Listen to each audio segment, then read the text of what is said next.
Hi friends, అందరికీ good morning. అయితే ఈరోజు మండే, మనకు నిన్న మాల్ బాగానే మిగిలింది కదా, సండే వానవాడి. టైం అయితే ఇప్పుడు 11:30 అవుతుంది. మనం ఆ మిగిలిన మాల్ని తీసుకొని మార్కెట్కి అయితే పోతున్నాము. మార్కెట్కి పోయి తొందరగా అమ్ముకోవాలి, ఎందుకంటే మనకి ఇంకా 7,700 రావాలి. పోదాం తొందరగా పోయి.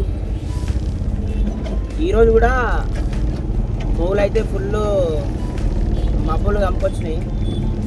మరి ఎట్లయితుందేమో ఈరోజు కూడా చూడాలి. ఈరోజు కూడా వాన పడితే మనం కంప్లీట్గా లాస్ అయిపోతాం. గిరాకీ అయితే అవుతుందో కాదో చూడాలి. ఇక గిరాకీ వానవాడి గిరాకీ రాకపోతే మాత్రం ఈరోజు లాసే. ఈరోజు లాస్, మాల్ పైసలు లాస్, ప్లస్ మనకి 3 రోజులు చేసినంత వేస్ట్ అయిపోతుంది. చూద్దాం, ఈరోజు ఫోన్ అయితే పోతున్నా, ఎట్లయితుందేమో కథ చూద్దాం. మార్కెట్లో పోయిన తర్వాత వీడియో అయితే కంటిన్యూ చేద్దాం. 12:17 అవుతుంది టైము. మనం 11:30కి అట్లా బయలుదేరినాం. కొద్దిగా ట్రాఫిక్ ఉండే, ఇప్పుడే మనం మార్కెట్కి అయితే రీచ్ అయిపోయినాం. ఇదే మన మండే మార్కెట్ అనమాట. ఇప్పుడే వచ్చేసినాం. మనం మండే మార్కెట్లో ఇట్లా ఓల్డ్ బస్ స్టాండ్లో గాంధీ తాత బొమ్మ ఉంటుంది. ఆ బొమ్మ వెనకనే మన దుకాణం ఉంటుంది. బ్యాక్ సైడ్ మొత్తం మన షాపే ఉంటుంది. ఇప్పుడు చూపెడతా. ఇది మన చిల్లర. ఈ రోజుకి కావాల్సిన చిల్లర. ఇది సరిపోవు కానీ అడగాలి. ఇక ఇది మన బండి ఇట్లా పార్క్ చేస్తామన్నమాట మనం. గాంధీ తాత బొమ్మ వెనకాల ఇదంతా మనదే ఏరియా. ఈ నుంచి దాకా ఫైనల్గా మనం బండ్లకి వెళ్ళి మాల్ అయితే దించేసినాం. బండి మొత్తం ఇక ఖాళీ అయిపోయింది. బాక్స్లలో ఎత్తినాం నిన్న. అట్లలో ఎత్తితే లేట్ అవుతా అని చెప్పి దబా బాక్స్లలో అయితే ఎత్తేసినాం. ఇక ఇదంతా మనదే మాల్. ఇంత ఇదంతా ఆ బాక్సులు ఇవి ఇవి అవి అవి ఇదంతా ఇక మన దుకాణం ఆ నుంచి ఇంతవరకు గాంధీ తాత వెనకాల. ఇప్పుడైతే ఇదంతా మాల్ అయితే సెట్ చేద్దాం. సో ఇప్పుడు ఫైనల్గా మన దుకాణం అయితే మొత్తం అంతా రెడీ అయిపోయింది. ఆల్మోస్ట్ 90%. ఈ ఖాళీ జాగాలో మనము ఈ బీరకాయలు పెట్టేసేయాలి. ఇవి కొంచెం ఇరిగిపోయినాయి కదా, ఇరిగిపోయిన ముక్కలు కట్ చేసి అంత క్లీన్గా పెట్టేసేయాలి. దోసకాయ నుంచి మనది దుకాణం, ఆలుగడ్డ వరకు ఈ బీరకాయలు, ఆ గుమ్మడికాయలు పెట్టేస్తే 100% మనకు షాప్ అయితే కంప్లీట్ అయిపోతుంది. ఇంకో 10 నిమిషాలల్లో మనం ఈ 2 ఐటెంలు అయితే సెట్ చేసేద్దాం.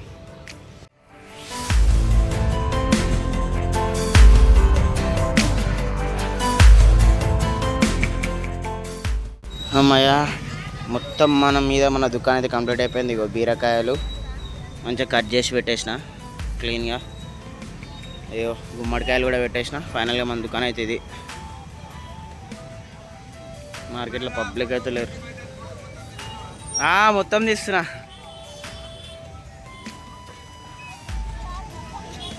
ఫైనల్గా మన దుకాణం అయితే ఇది. మొత్తం మీద దుకాణం అయితే ఎట్టినట్లా సెట్ చేసేసిన మొత్తం నేను ఒక్కడిని.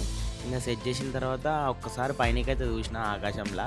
పొద్దున్న నుంచి ఇప్పటి వరకు అయితే నల్ల మబ్బులు అయితే అమ్ముకొని ఉండే. మళ్ళీ ఈరోజు కూడా వర్షం పడుతుందేమో అని అన్నట్టు అనిపించింది.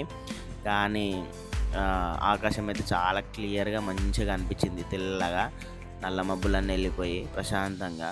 ఇంకా ఎండ కూడా ఈరోజు చాలా తక్కువ కొడుతుంది ఎందుకో ఏమో, కానీ ఆకాశంలో వ్యూ మాత్రం సూపర్ ఉంది. అసలు మబ్బులకి ఇంత కూడా లేదు, ప్రశాంతంగా ఉంది. అమ్మయ్య, ఈరోజు గిరాకీ అవుతుందేమో అని చెప్పేసి అయితే అనిపించింది కొద్దిసేపు వరకు. చూడండి ఒకసారి, ఆకాశంలో చూడండి ఎంత మంచిగా ఉంది కదా. అట్లనే ఉంటే మంచిగా ఉంటుండే. నిన్న మొత్తం అయిపోతుండే. మనకి నిన్న ఎట్లేసిన వాళ్ళు అట్లనే మిగిలిన ఉండే. బీరకాయలు, క్యారెట్లు, అదేంది బీట్రూటు, చామగడ్డ, దొండకాయ, మిర్చి, ఆలు, గుమ్మడికాయలు, దోసకాయలు, కీరాలు చెప్పినా కదా నిన్న. కాకరకాయలు అండ్ ఇంకా మన చామగడ్డని అయితే దెబ్బ కొట్టేసింది. ఇదేమో కొత్త సంచిది అనమాట. నిన్న మా అన్న పోయి కొత్త సంచి వేసుకొచ్చిండు, అదే అనమాట. కాకరకాయలు అయితే పడేసిన మొత్తం అన్నీ. ప్రస్తుతానికి అయితే నేను ఒక్కనున్న షాప్ దగ్గర. అన్ననైతే రాలేడు. అన్నకు సేపు అయిన తర్వాత వస్తున్నాడు. సో నేను ఒక్కనే దుకాణం వేసి, నేను ఒక్కనే సెట్ చేసి, నేను ఒక్కనే కూర్చున్నా ప్రజెంట్. ఇక టైం అయితే 4 అట్లా అవుతుంది. ఇంక అన్ననైతే వచ్చేసిండు. అన్నకి జర బయట పని ఉండే అనమాట. ఆ పని చూసుకొని వచ్చేట్లోపు 4:30 అయితే అయిపోయింది. ఇంక నేను కూడా ఇక వేరే తక్కడ పెట్టుకొని అయితే దుకాణం అయితే మంచిగా అమ్మడం అయితే స్టార్ట్ చేసాము. పబ్లిక్ అయితే కొద్దిగా వస్తున్నారు. పొద్దున్నుంచి అయితే ఈరోజు నేను దుకాణం వేసినప్పటి నుంచి అయితే పబ్లిక్ అయితే రాలేరు. కానీ ఓ టైం అయితే దగ్గర దగ్గర 5 అవుతుంది. 5 నుంచి అయితే పబ్లిక్ రావడం అయితే స్టార్ట్ అయింది. ఇక పబ్లిక్ అయితే రావడంతోని జర గిరాకీ మంచిగానే అవుతుందని అనిపించింది. ఇక పబ్లిక్ రావడం స్టార్ట్ కాగానే ఇక మళ్ళీ ఆకాశంలో మొగలైతే గట్టిగానే నల్ల మబ్బులు కమ్ముకున్నాయి. ఇంకా ఆ భయంతోనే ఏం చేస్తామని చెప్పేసి అన్నీ అర్ధ కిలో 20 పెట్టేసాము.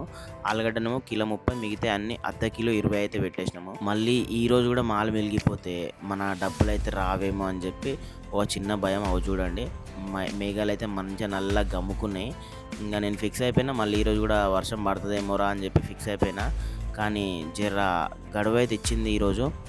కానీ మనం రేట్లు అయితే ఆగ్బా పెట్టేసినాము. మనకి 7,500 వచ్చి మనకి ప్రాఫిట్ అయితే రావాలి. ఇంకా 3 రోజుల కూలి పడాలి, అది కూడా ఇద్దరికి. ఇక ఏదైతే అది అవుతుంది. అమ్మనైతే అమ్ముదాం ఫస్ట్. మాల్ పోతే డబ్బులు అయితే వస్తాయి ఖచ్చితంగా అని చెప్పి ఫిక్స్ అయ్యి.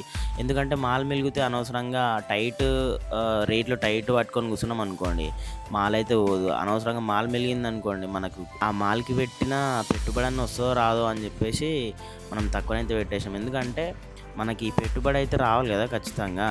అనవసరంగా లాస్ కావడం ఎందుకురా నాయన, మాల్ పైసలు మాల్ కన్నా వచ్చినా మంచిగానే ఉండు అని చెప్పేసి మనం రేట్లు అయితే తక్కువనే పెట్టేసినామని. అర్ధ కిలో 20, కిలో 30 కూడా అమ్మేసినాం ఈరోజు. చాలా మట్టుకు గుమ్మడికాయలు ఒక్కటి మనకు పెండింగ్లు ఉంటున్నాయి భయ్య. ఎన్ని రోజులు దింపినా సరే గుమ్మడికాయలు మాత్రం అస్సలు పోతలేవు. చాలామంది 50 రూపాయలు 100 రూపాయలు అడిగి పోదురు అది ఒక్క గుమ్మడికాయ. మనకు పడ్డది అది 1600 పడ్డది. దాంట్లో ఎన్ని కాయలు వచ్చినాయి మనకి 12 కాయలు వచ్చినాయి. ఆ 12 కాయలల్లో మీదికి వెళ్ళి 3 కాయలు ఖరాబ్ అయినాయి. అంటే 9 కాయలు వచ్చినట్టు. మనకు 1600 సంచి అన్నప్పుడు 9 కాయలు అంటే మనకు ఒక కాయ ఎంత పడుతుంది? దగ్గర దగ్గర 120, 150 రూపాయలు మనకే పడుతుంది. కానీ దాన్ని 100 రూపాయలు, 50 రూపాయలు, 80 రూపాయలు అడిగి పోతురు. ఎందుకు ఉండనని చెప్పేసి అవి అట్లనే ఉంచినాము. ఫైనల్గా మనము ఎంత అర్ధ కిలో 20, కిలో 30 పెట్టినా సరే ఈరోజు మాల్ అయితే మొత్తం అయితే అయిపోలేదు. దోసకాయలు అయితే ఎట్లా గుమ్మరించినామో అట్లా ఉన్నాయి దోసకాయలు ఈరోజు కూడా. అసలు ఇంతలో జరగలేవు అవి. ఇంకా ఆలుగడ్డ ఒక్కటి జర అయిపోయింది, మ్యాక్సిమం అయిపోయింది ఆలుగడ్డ. ఇంకా ఆలుగడ్డ అండ్ ఇంకా మన క్యారెట్ అయినా అది కొంచెం ఉండే, అది ఒకటే అయిపోయింది. ఆలుగడ్డ ఒక్కటే అయిపోయింది, మిగతా అన్నీ అట్లనే మిగిలినాయి. అట్లనే అంటే 90% అయిపోయినాయి, కొన్ని మిగిలినాయి. అవి మొత్తం అన్న పోతే జర మనకు పైసలు జర ఎక్కువ రావడానికి ఛాన్స్ అయితే ఉంటుండే. మొత్తం మీద మనం ఈరోజు లాభం వచ్చిందా రాలేదా అని తెలుసుకోవాలని ఉందా మనకి. ఫైనల్గా మనం ఇంటికి వచ్చి పైసలు అయితే లెక్క పెట్టిన తర్వాత మనకి మాల్ పైసలు అన్నీ వచ్చేసినాయి భయ్య. మాల్ పైసలు రాగా మీదికి వెళ్ళి మనకి 5,400 అయితే ప్రాఫిట్ వచ్చింది. ఈ 5,400 3 రోజుల కూలి, అది కూడా ఇద్దరికి. సో ఒక్కొక్కరికి ఎన్ని వచ్చినాయో మీరే చెప్పండి కామెంట్.